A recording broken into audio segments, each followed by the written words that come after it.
que a gente pode entender por leis de Deus, as leis divinas? Elas são chamadas também como leis naturais. Por quê? Não foram criadas pelo homem. São leis que existem independentemente da ação do homem. E funcionam independentemente da ação do homem. A gente tem leis que estudamos na escola. Por exemplo, as leis da física. A lei da gravidade. Não foi o homem que desenvolveu isso.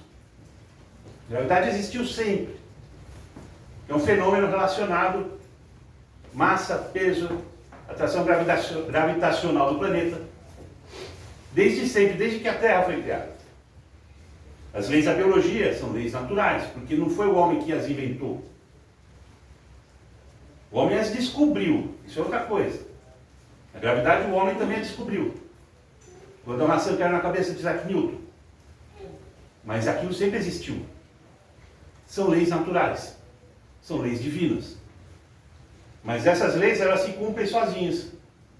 Elas não precisam do homem, da ação do homem, para que elas sejam cumpridas. Alguém vai pular da laje da sua casa, vai cair, não vai quebrar a perna. Não adianta lutar contra isso. Elas agem. E essas, então, também não poderiam ser objeto do que Jesus está falando. Porque elas vão se cumprir. Se cumprem e se cumprirão independentemente da nossa vontade. Então tem um grupo de leis específicas a quais Jesus estava se referindo. Quais são essas leis? Que grupo específico seria esse? Porque quando a gente fala em leis, para que serve uma lei? Ela serve para organizar, para disciplinar. A gente tem as nossas leis aqui na sociedade. A gente tem, e elas servem para organizar a nossa vida em sociedade. Código Civil organiza as coisas da vida civil. Quem quer saber como funciona o casamento, sucessão hereditária, contratos, está tudo lá. Código Penal estabelece as condutas que são vedadas na sociedade. E se sujeitam a sanções. Roubo, furto, homicídio. Cada uma delas com a sua pena. Então, leis trabalhistas, para quem trabalha. Isso regula.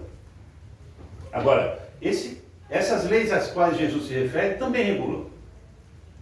Mas elas regulam em que sentido? Quais seriam? Tirando as leis naturais automáticas, autômatas, que se cumprem sozinhas, que são essas que a gente estuda na escola. Jesus também fala sobre o corpo específico que nos interessa, que é o corpo das leis morais. Jesus fala sobre as leis morais. E ele fala com contundência. Quando ele diz que o céu e a terra não passarão antes que tudo o que está na lei seja cumprido perfeitamente. Ou seja, essas leis morais necessitam de ser cumpridas integralmente, para que tudo o que está vinculado ao nosso momento na Terra passe. Em que sentido que isso acontece? Quando a gente progride, quando a gente evolui. Mas para evoluir é preciso que a lei seja cumprida. Para evoluir é preciso que a lei seja cumprida. E como é que a gente vai saber que lei é essa? Como descobrir que leis morais são essas mencionadas por Jesus? Ele chegou, trouxe agora, como é que a gente vai aprender isso? Ele não trouxe nesse momento. Elas vieram muito antes. Elas já vieram apresentadas muito antes. Aliás, Kardec pergunta no Livro dos Espíritos sobre as leis morais, e pergunta onde é que essas leis estão? Para que a gente possa saber. Para que a gente possa pesquisar, entender, estudá-las. Onde que elas estão? Os Espíritos falam, na consciência.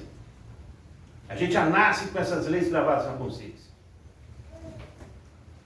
Nenhum de nós pode alegar ignorância sobre isso. Todos nós as temos.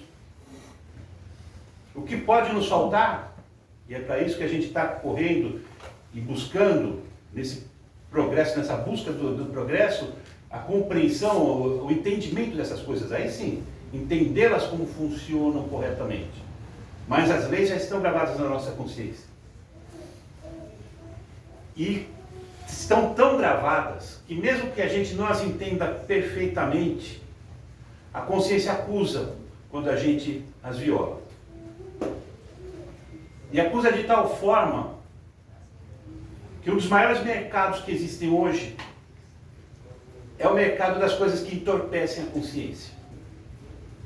Seja por meio de produtos lícitos, álcool, consumo no shopping, seja por meio de produtos ilícitos, que vão desligar, que vão entorpecer a consciência. Ela acusa. Agora nos cabe entendê-las, para usá-las com o máximo proveito. Agora, também esse entendimento não começou agora. Não é o Espiritismo quem está trazendo isso para a gente agora. Está desenvolvendo melhor. Porque a gente não conseguiu entender das outras vezes em que isso já foi trazido com uma forma didática para a gente entender. Para a gente conseguir extrair o conteúdo delas da melhor forma, para aplicá-las da melhor forma para a gente. E Kardec destaca os 3 principais momentos em que essa apresentação foi feita para a gente. A primeira delas foi com Moisés, que ele chama a primeira revelação, a revelação desse conteúdo, a apresentação do que essas leis querem nos oferecer, para onde elas querem nos instruir, nos orientar. A primeira revelação foi Moisés. Com o quê? Com os 10 mandamentos. Os 10 mandamentos, nas tábuas da lei, que ele recebe lá no Monte Sinai. Moisés recebe aquelas leis, né, ditadas pela espiritualidade superior, naquilo que Herculano Pires chamou de o primeiro livro psicografado da história da humanidade, que foi, ele recebe dos espíritos para escrever, e ela tem um catálogo de condutas básicas. O que chama a atenção nesse catálogo? 10 leis, 10 mandamentos. 7 deles começam com não. Não matarás, não cometerás adultério, não cometerás falso testemunho, não cobiçarás, etc. Não. Então a lei mosaica, que a gente pode falar, ela vem num momento de infância intelectual da humanidade. Ainda era um mundo muito inicial, muito primitivo em termos de conhecimento. E a lei veio como uma orientação didática do pai para um filho pequeno. Como a gente educa os nossos filhos em casa. Não chute bola na sala. Não jogue água no cachorro. Não rabisque a parede. Porque o primeiro estágio da educação do indivíduo é a restrição. Para ele entender o campo em que ele pode fazer as coisas sem intervenção e onde ele irá sofrer alguma intervenção. A lei mosaica começa com isso. E isso serviu naquele momento para disciplinar, para começar a disciplinar o povo. Dentro de uma linha moral. Mas isso só não passava, isso era só a primeira etapa, para entenderem que isso existia. Até que vem a segunda revelação, que Kardec destaca se consolida com o advento do Cristo.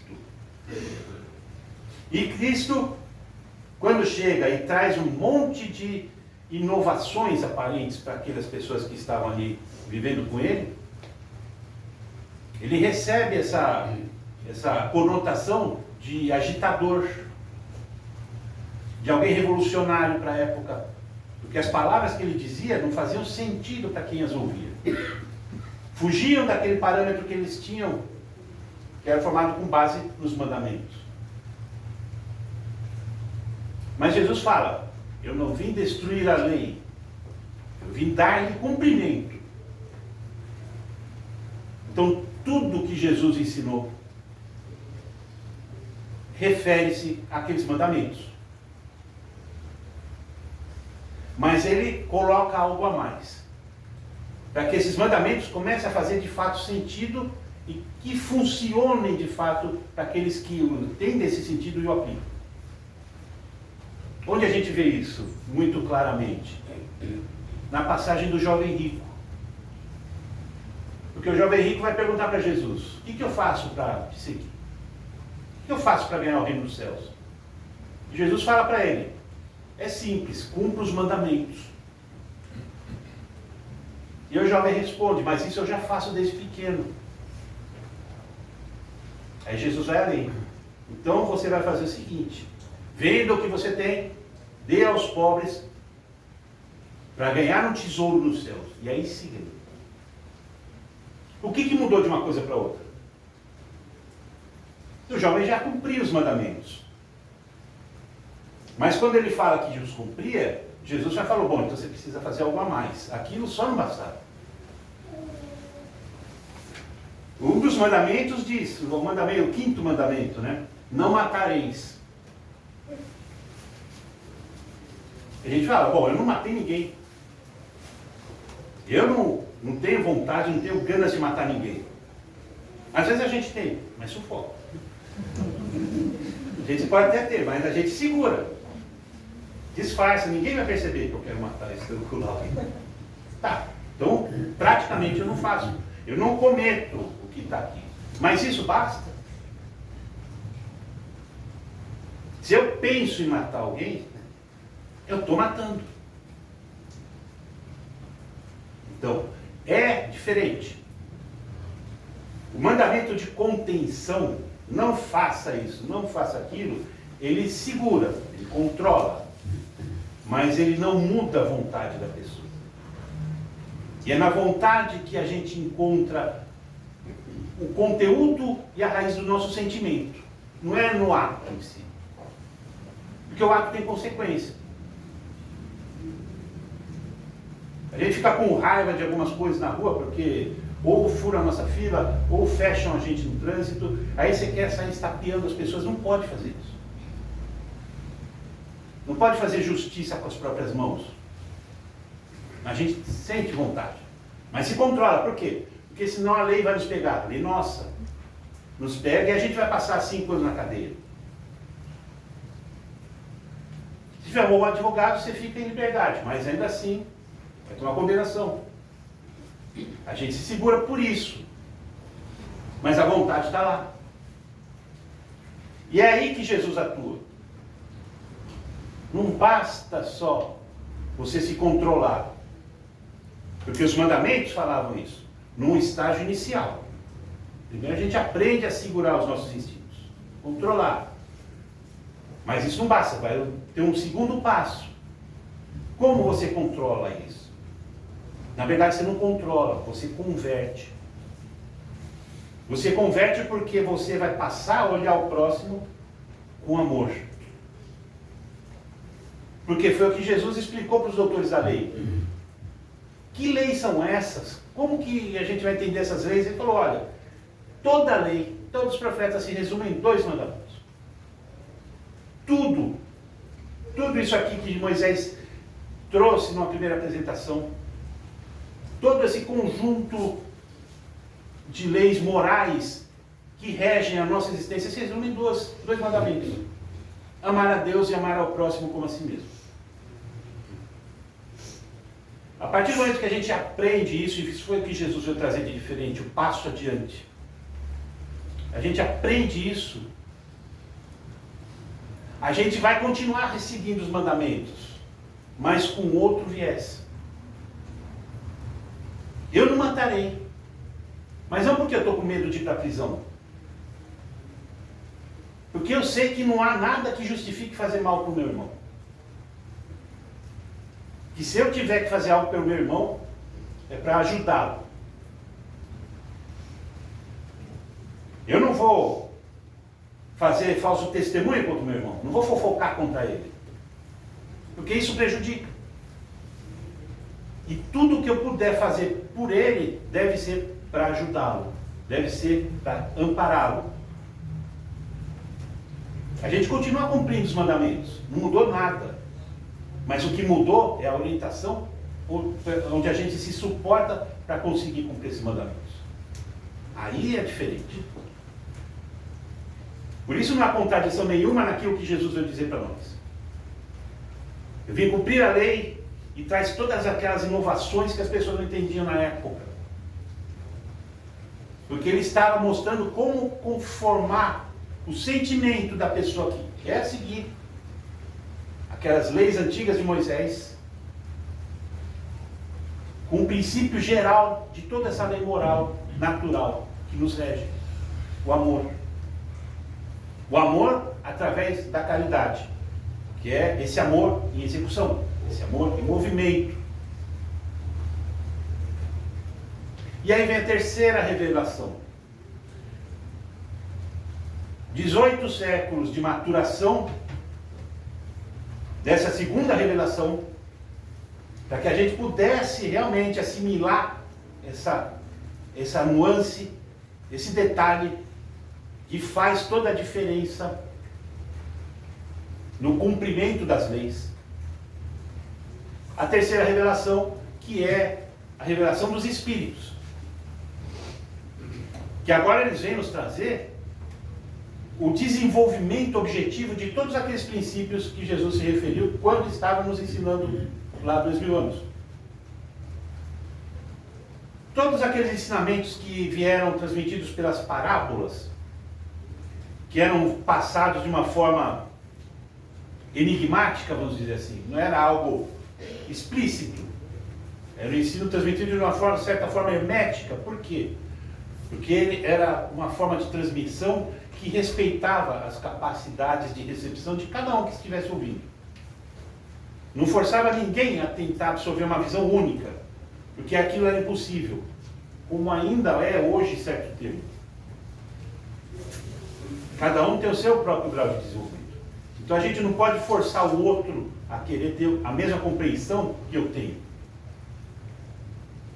Mas se desse ensinamento ele conseguir tirar algo que lhe aproveite a vida, que lhe dê o retorno, a possibilidade de evolução, de crescimento, está cumprido o trabalho.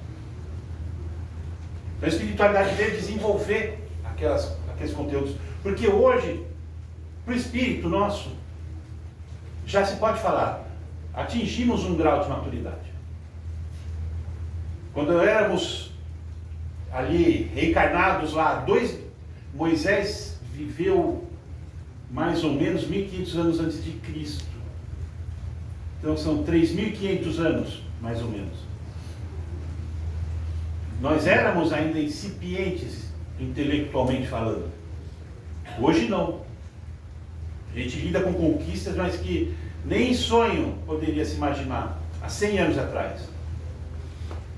Desenvolvimento tecnológico, científico, médico, etc. Uma coisa muito grande. Isso nos impulsionou intelectualmente a ampliar essa visão para acompanhar esse crescimento. E nesse impulsionamento, a gente tem condições hoje de entender esses princípios morais. Então a espiritualidade vem e nos explica como tudo funciona. Ela vai falar, por exemplo, das classificações dos espíritos relativamente ao seu grau de adiantamento. A classificação dos mundos segundo o grau de adiantamento dos espíritos que neles habitam. Como funciona a reencarnação? Quais os propósitos da reencarnação? Quais os objetivos da reencarnação?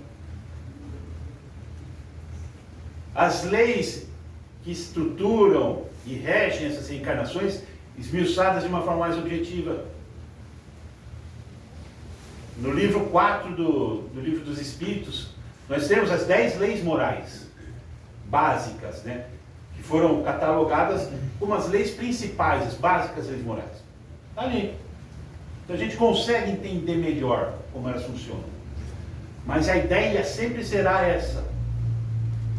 Essas leis só vão funcionar a partir do princípio principal, o amor. Por isso que a gente hoje faz coisas entendendo que elas estariam corretas. E depois se decepciona quando percebe que não estavam corretas. Só para dar um exemplo, que é uma coisa muito comum, um equívoco muito comum, quando a gente fala em lei da caridade. É a 10ª lei moral que é tratada no Livro dos Espíritos, é a última das 10. Lei da caridade, da justiça e do amor. Quando a gente chega na casa espírita ou qualquer outro centro espiritual religioso e nos deparamos com essa necessidade que é afirmada pelo Cristo, porque só se evolui quando a gente pratica o amor, quando a gente pratica a caridade. Todo mundo se decide a fazer caridade. E a ideia de caridade que a gente tem é dar coisas. Eu vou dar roupas que eu não uso mais para os pobres. Eu vou dar comida para quem está passando fome, e tem muita gente que passa fome. Vou dar dinheiro, as campanhas que arrecadam fundos para comprar mantimentos, roupas, etc. Campanhas de assistencialismo. Às vezes a gente passa e doa o tempo. Eu vou doar 1 hora por semana para trabalhar, fazer um trabalho voluntário, numa creche, num asilo. 2 horas, se eu tiver possibilidade. Dar coisas. E aí o Espírito acha que dando coisas praticou caridade. E aí as nossas características emocionais, psíquicas emocionais, que ainda nos são inerentes, porque ainda precisam ser trabalhadas nesse processo de crescimento, né? Elas têm uma resposta com esses estímulos. E aí a gente se sente um São Francisco de Assis, que deu as blusas que não usa mais, as camisas que não me servem mais, deu a comida, o pão. E aí quando chega do lado de lá, quando a gente vai fazer essa aferição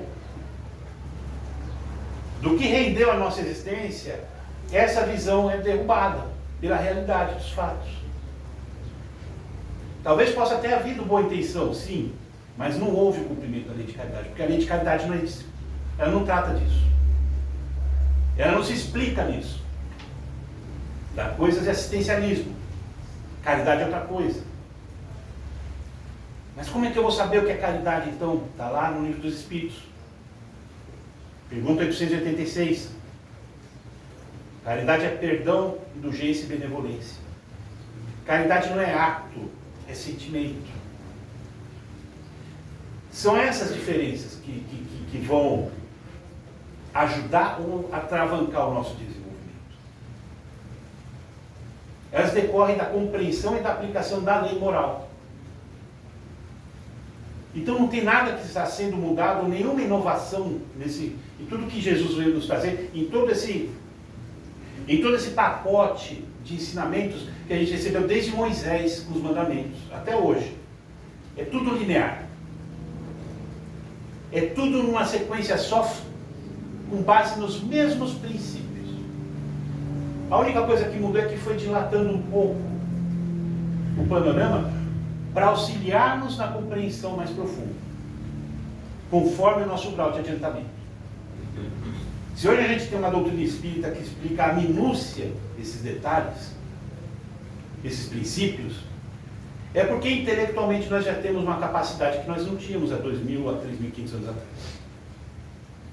Ou seja, é mais um elemento que nos tira uma desculpa de não conseguir fazer.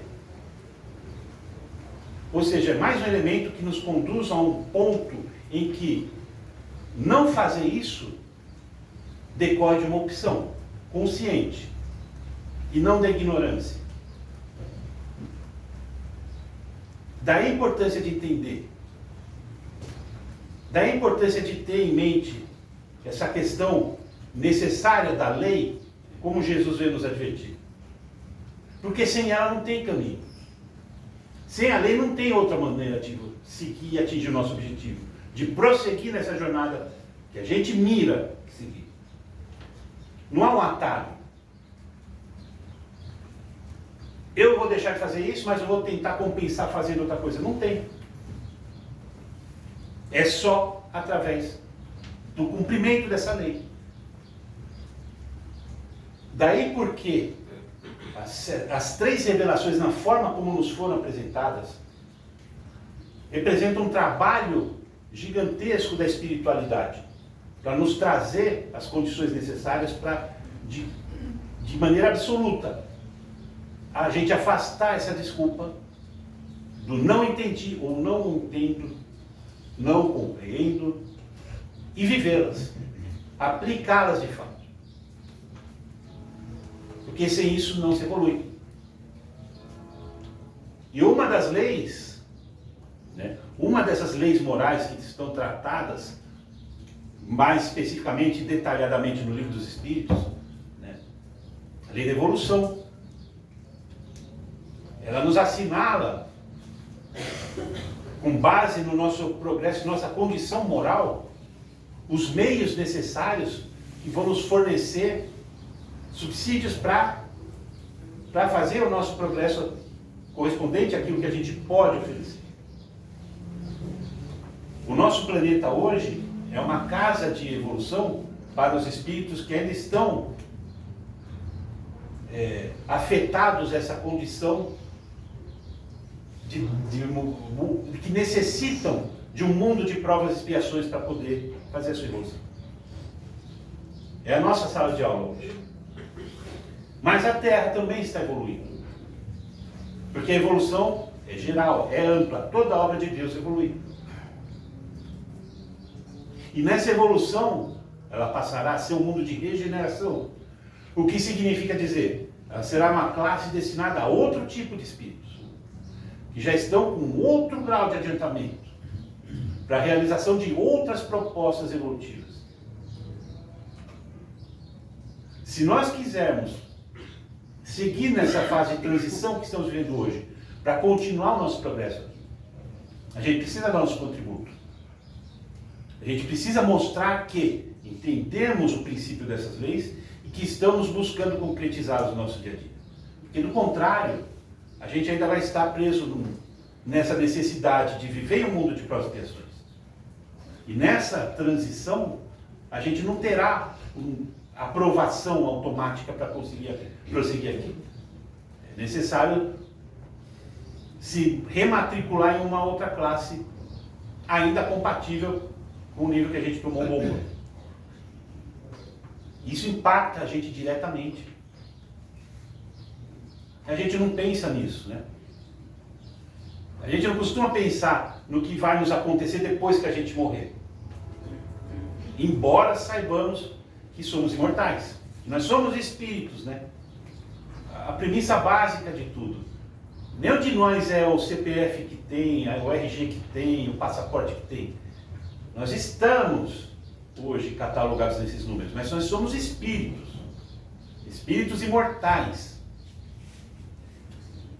Vivendo uma experiência na Terra com a finalidade pedagógica. A gente não tem isso em cabeça. A gente sabe, mas esse conhecimento ele não age no nosso íntimo, para que a gente viva em função dele. Então a gente não se pergunta, o que vai acontecer comigo quando morrer? Não se pergunta. O que eu vou encontrar do lado de lá? Qual vai ser a ficha de contabilidade que eu vou encontrar de mim quando eu voltar? Porque aqui é temporário. O mundo espiritual é o mundo definitivo. Tendo esse pensamento, a gente iria buscar, porque é necessário. Se eu quero voltar com um status um pouco melhor do que aquele que eu tinha quando eu reencarnei, quando eu nasci, eu devo conquistar algumas coisas, eu devo concretizar algumas coisas. Me pergunta isso. A lei oferece essa resposta. A lei moral, a lei natural, ela que vai nos dar esse crescimento. Então, corremos atrás para entender e viver. Vai bater cabeça? Vai. O processo de aprendizado é assim mesmo. A gente erra, repete, até acertar. Perfeito. Mas a orientação é a mesma. Eu quero acertar. Eu não vou desistir porque eu tropecei a primeira vez. Eu não vou arranjar um subterfúgio porque eu não consegui fazer de tal forma. A gente vai insistindo. Cai, levanta, vai de novo. Bateu a cabeça, desvia, vai de novo. Até acertar e assim sucessivamente. Vejam, esse é o primeiro capítulo. Todo o resto, né, todos os outros temas que Kardec desenvolve com espiritualidade no Evangelho, segundo o Espiritismo, ficaram para depois. Por quê? Não é uma coisa ilógica. Não foi por acaso que Kardec fez essa ordenação. Porque todo o resto que a gente vai estudar e aprender no Evangelho segundo o Espiritismo, que é o livro que estuda as leis morais naturais pela doutrina espírita, todo o resto está condicionado a esse primeiro capítulo. Sem entender a necessidade da lei na nossa existência, todo o resto não se cumpre. Aí você vai estudar o capítulo 5, Bem-aventurados os aflitos, Bem-aventurados os misericordiosos, honrar pai e mãe, todos os outros capítulos, estuda, mas sem entender o primeiro e sem absorver esse entendimento do primeiro da lei, o resto não vai funcionar. É conhecimento vazio. Porque tudo o resto está baseado aqui. Olha a importância desse capítulo. Por isso, gente, é bom recomendar. Leiam em casa. Reflitam sobre ele. A gente fala aqui, meia hora a gente comenta sobre um tema. Isso aqui não é nada. Isso aqui não ensina ninguém. Isso aqui nem o tempo de uma aula é. Uma aula tem 45 minutos, né? Pelo MEC. Aqui é meia hora, um papo. É só um bate-papo. Para nós. Eu não vou aprender sobre isso aqui me preparando para falar meia hora. Vocês não vão aprender sobre isso aqui ouvindo meia hora sobre o tema, uma coisa superficial. Não dá. É preciso mais. Chegar em casa um dia, com essa chuvinha, pegar uma coberta no sofá, coruja ali e vou refletir. Vou ler. Por que não? Quanto tempo a gente perde lendo o capítulo? 5, 6 folhas. Não é muita coisa. E meditar sobre isso. Refletir. Fazer esse cotejo no meu dia. Como que eu ajo diante das coisas? Como que eu reajo diante das coisas? O que está me faltando? O que eu preciso melhorar? Sabe, identificar essas coisas. Fazer esse trabalho interior. Esse estudo. É o nosso estudo. Tem prova de matemática, a gente vai lá estudar os capítulos, fazer contas, resolver problemas. Estou estudando. Estudar as leis morais, estudar a doutrina, estudar o Evangelho. É isso. É pegar a minha apostila, que sou eu, todos os conteúdos que eu tenho, todos os traumas que eu tenho, os preconceitos que eu tenho, estudá-los e comparar e ver o que eu preciso resolver aqui, o que eu preciso melhorar, o que está faltando adequar. Porque se a gente também ficar na meia hora por semana, por mês, né, é difícil concretizar isso. Vamos fazer uma conta. 52 domingos por mês, dá 20 horas por ano de estudo essas palestras. É pouco. Muito pouco.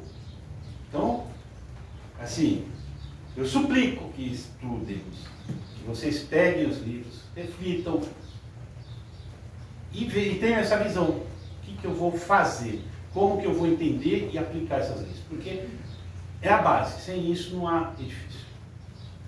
Então eu agradeço a paciência de vocês. O empenho de terem vindo até aqui. Vocês veem que a casa está meio transtornada, porque a gente está em processo de mudança.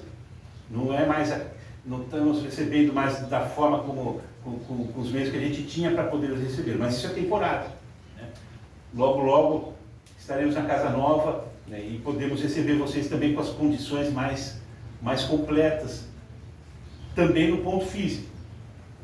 Agradeço, desejo a todos vocês uma ótima semana, que Deus os abençoe, e que a gente possa então continuar nossos estudos, né? Todos nós enriquecendo esse propósito, esse projeto, com esse conteúdo, com o nosso estudo, com as nossas dúvidas, com os nossos questionamentos.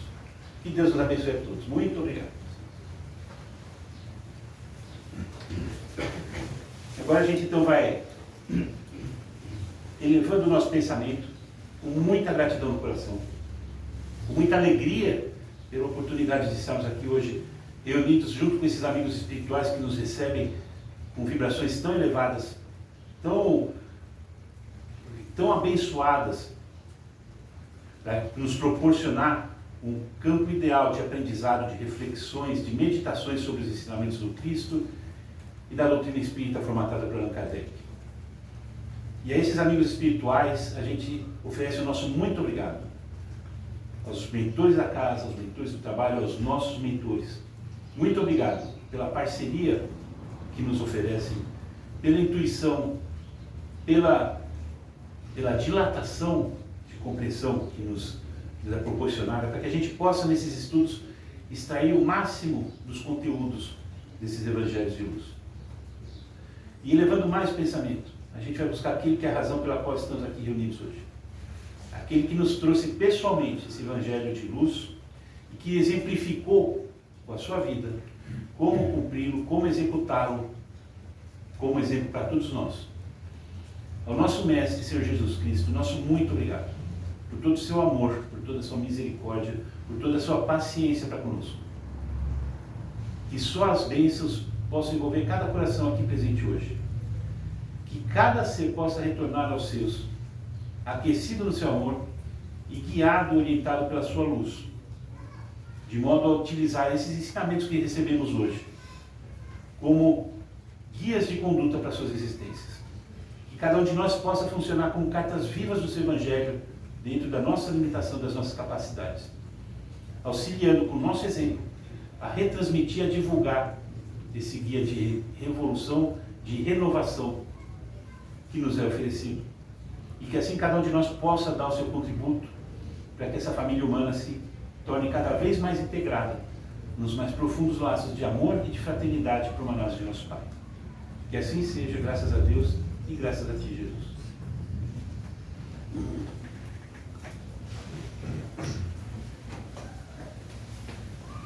Falta faz o microfone nessas horas, gente.